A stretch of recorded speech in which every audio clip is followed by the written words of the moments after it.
First, I want to thank the City Council Speaker, Rosie, my dear friend, Danny, Carlos, and the caucus. I'm never at a loss for words, except now. I'm so humbled to be in this company. Thank you so very much. Brooklyn Pride, for me, is about community. We march in Manhattan. We celebrate in Brooklyn with our neighbors and friends. We walk down Fifth Avenue because that's where we live. We go grocery shopping, we do our laundry. We're with our community. And we celebrate that. In my organizing, every day I meet families who are struggling to make it. And I moved the parade around in my years. And they always say, it used to be on Sterling, and now we're on 15th Street, and now we're going back to this place. But my idea was to get the community as one, everybody together. Brooklyn Pride started in 1997 under the leadership of a good friend here, Sonia Galarza. Thank you, Sonia.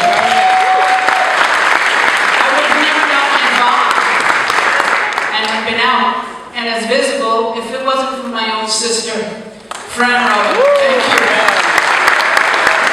Again, Brooklyn marches and celebrates on June 13th. Don't be left out.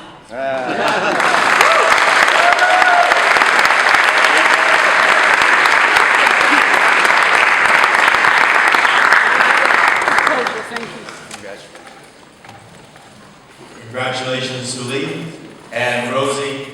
Live long and prosper.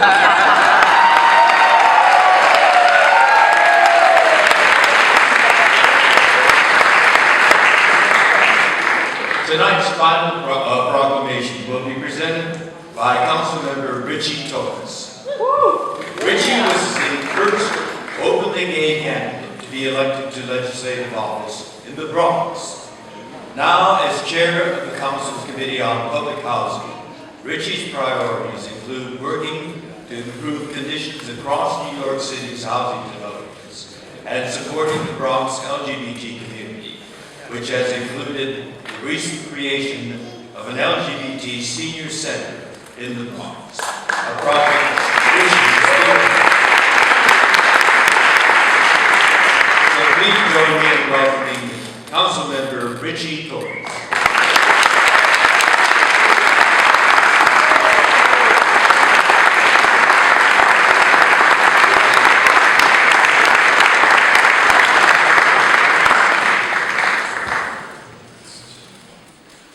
I'm new at this, forgive me. First of all, I want to say that along with every member in the LGBT caucus, I owe a huge set of gratitude to Senator Tom Quayle. I just want to thank you for blazing a trail for the rest of us. Now, unlike my colleague, Councilmember Bramer, I did not volunteer in the 1991 campaign. I was only afraid. If I were a true LGBT activist, I would have been there with my diapers. But I hope you love me nonetheless. But it's an honor to be here. And the next honoree is Kim Watson.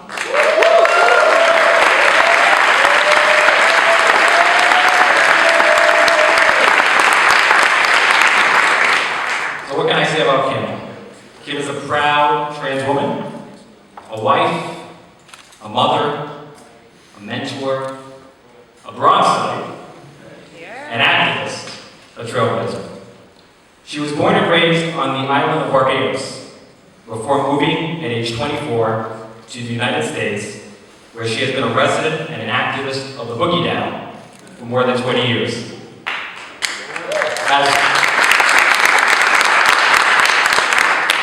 As the founder of Community Kinship Life, most commonly known as CK Life, Kim has dedicated her life to advancing both the personal wellness and social mobility of transgender New Yorkers, especially those living in the Bronx, where the need is among the greatest.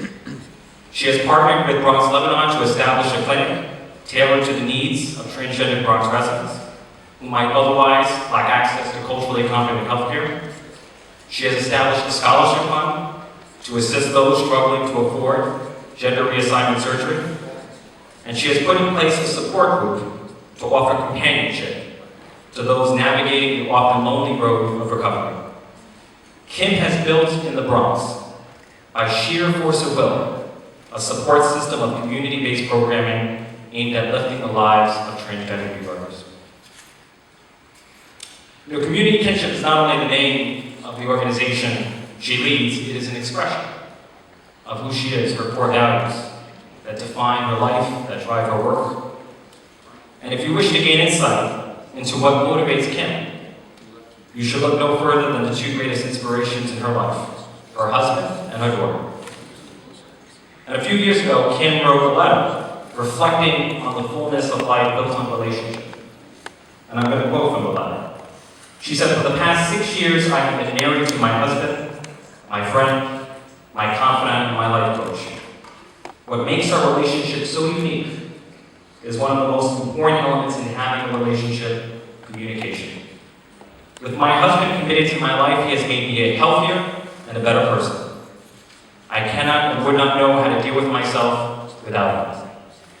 My husband is such a wonderful father to our daughter, who is basically a daddy's girl. Ooh.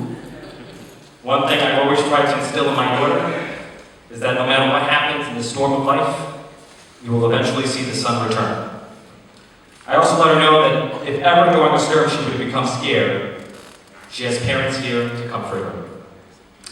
What Kim values in life is not riches or fame, not glory or power.